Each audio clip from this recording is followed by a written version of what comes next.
you lose your job, you can't take your health insurance with you. The way health insurance used to work is it used to work like most other insurance would. Now, what's insurance for? Catastrophes. Exactly. I mean, in case something really bad happens. Now, if health insurance worked like homeowners insurance, you would file a claim every time you mowed the lawn, every time you put gas in the lawnmower, every time one of your pink flamingos fell over, you'd file a claim. Every time you would paint the fence, you'd have to file a claim. So everybody's kind of looking at this problem like, oh wow, the problem is payment. And the thing we have to really remind people about is no. The problem isn't payment, because insurance, government, they don't provide health care. Doctors and nurses do. So what we have to do is we have to take this mess out of it. We basically have to say, and I hate to say this, but you know, Medicare and Medicaid and things like that, you can't just say, okay, they're over overnight. Although mathematically where we're going, that's pretty much where we're going to end up if we just don't do anything to change how we operate.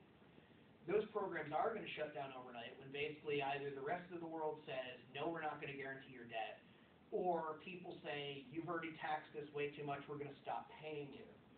So what's effectively going to happen is we can deal with this problem voluntarily, or we can deal with it, you know, going 89 miles or 90 miles, whichever we want to choose, Republican or Democrat, into the brick wall, people fly through the windshield, everybody gets hurt.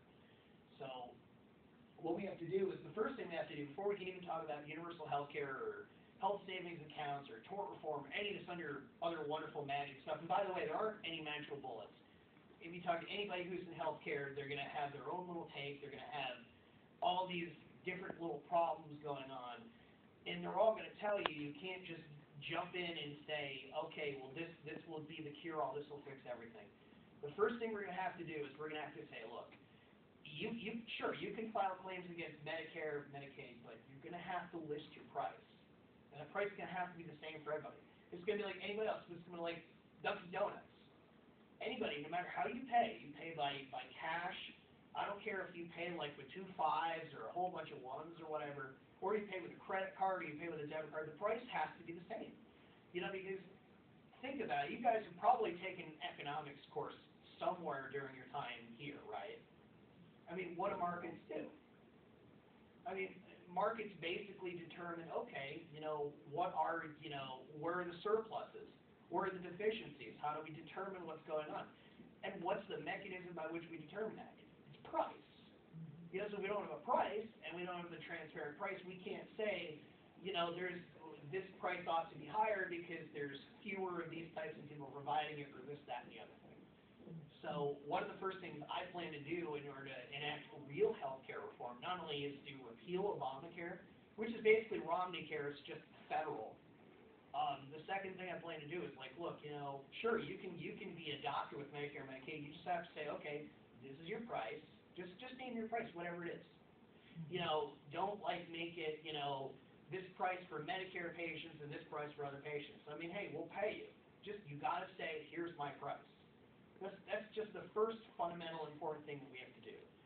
So the bottom line is this, as far as our financial situation, this is why I start with healthcare, is it's going up 9% per year, and it's actually 9.3.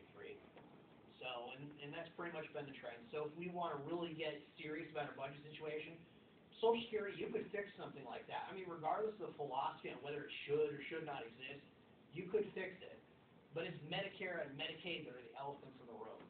So if you don't fix those, it's really going to come down to a choice for this, you know, if we continue to vote for like Republicans, Democrats, paper and plastic, they're really going to have to make a choice if they want to continue on the path they're on, and they're going to say, well, either we want to have Medicare and Medicaid or all these unfunded, you know, wars or all these bailouts or whatever. I mean, I'm not for any of that stuff, but I'm just saying this is the brick wall that they're going to throw us through the windshield on in short order. Now, unless we start by early 2013, you know, it's just a function of exponents beyond that point. And this is why this issue is so important. So before I continue anything else, does anybody have any questions on healthcare?